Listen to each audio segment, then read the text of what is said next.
कहानी नंबर 45। सच्चा मित्र कौन। एक आदमी के 3 मित्र थे।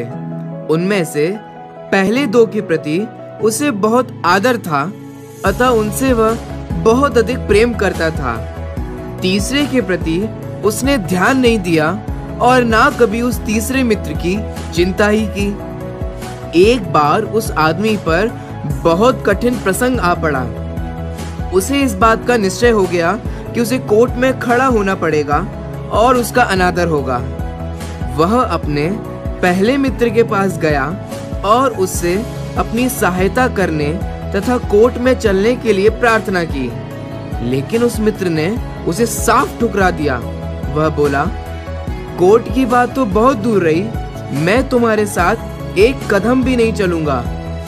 तब वह दूसरे मित्र के पास गया, उससे भी वही प्रार्थना की। दूसरा मित्र बोला, मैं यह मानता हूँ कि तुम संकट में हो, किंतु मैं तुम्हारे साथ केवल कोर्ट की सीमा तक जाऊंगा, पर उसके भीतर जाना मेरे लिए संभव नहीं होगा, क्षमा करो। इस प्रकार इस मित्र से भी उसे कोई लाभ नहीं हुआ। अंत में वह उस तीसरे मित्र के पास भी गया, जिसकी ओर उसने आज तक कभी ध्यान नहीं दिया था।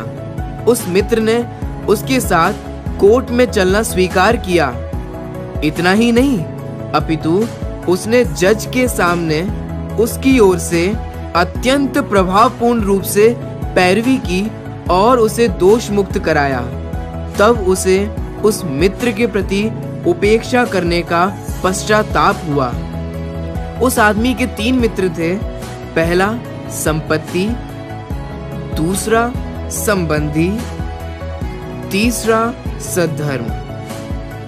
मनुष्य जब मरणासन्न हो जाता है तब संपत्ति एक कदम भी उसके साथ नहीं जा सकती।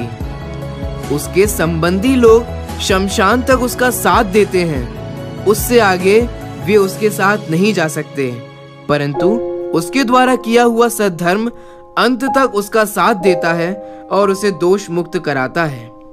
किंतु मनुष्य जिस प्रकार संपत्ति तथा संबंधियों की ओर ध्यान देता है, उस प्रकार सद्धर्म की ओर ध्यान नहीं देता।